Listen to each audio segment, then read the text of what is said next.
on Keilim Perek Gimel Mishnah Zayin, 7th Mishnah in the 3rd chapter Masechet Keilim. We're talking about earthenware vessels. And now remember, we're talking about if you add it on, you smear it on the outside. Is that smear on the outside considered part of the essential kli? And therefore, if it became tameh, and then food or drink touched the outside, that shmiri part, the additional part, it became tameh, it would become tameh, or not?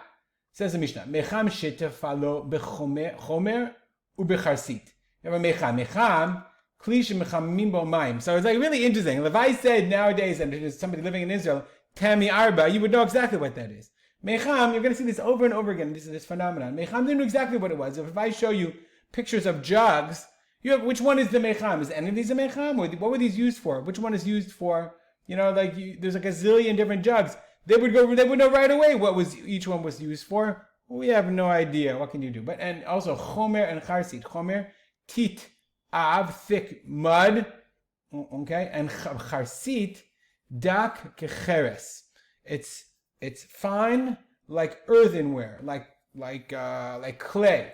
The Jastro. Let me see if I can find my Jastro. He says charsit. I'll move myself over. Jastro says charsit is potter's clay ground.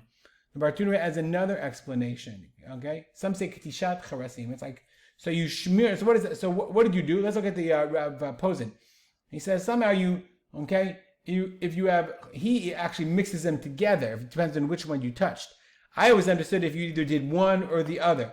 Anyway, so you have this mecha. I don't even know what exactly it looks like, but okay, I know b'chomer tameh. If you touch the chomer, right? The chomer is the tit av, the thick mud. Then tameh, because that meaning the kli, right? You smeared on as insulation around it, okay? And then, of course, after you smear, right? And then the food, whatever, touches the shmear, touches the insulation, okay? It's all connected. My little show and tell didn't work at all, whatever, okay? That's tameh. But if you touch the charsit, tahor. Why? Because the charsit was not considered, the charsit eno nidbak, doesn't stick.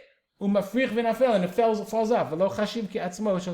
Basically, if it's going to dry off and fall off, then it's not considered part of the kli. So even though if the kli became tameh, if food touched that part, tahor. Kumkum. Kumkum is a water heater. Again, another kind of vessel. Shenikav. So it's yoter gadol mimecham. It's bigger than a mecham. Ubelaz korim lo kumkumu. Nowadays in Hebrew we call it a kumkum as well. Shenika v'gad, you put it a hole. Be'asau bezefet. You filled it, you patched it with pitch. Rabbi Yossi mitaher. So now the pitch, okay, is a stopper, but it will hold back the liquid, but you can't use it for heating up. Rabbi Yossi mitaher. She'eno yachol lekabel et hachamin kitzonin, because he says, listen, it can't deal with the hot water like cool water.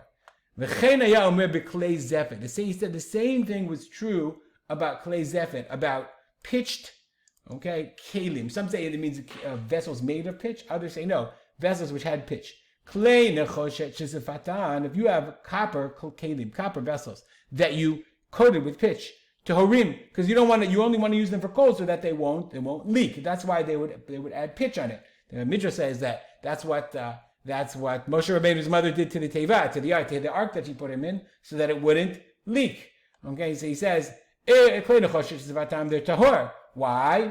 Because you can't use them anymore for hot. So in essence, you've redefined it. But if it was originally designated for wine and you just pitched it in order to use wine, then it retains its original status and the kli retains its truma status. All right, we'll stop here. Dedicate our learning to memory of my father, Rav Simcha ben Yitzchak Kalman. Make it a good day.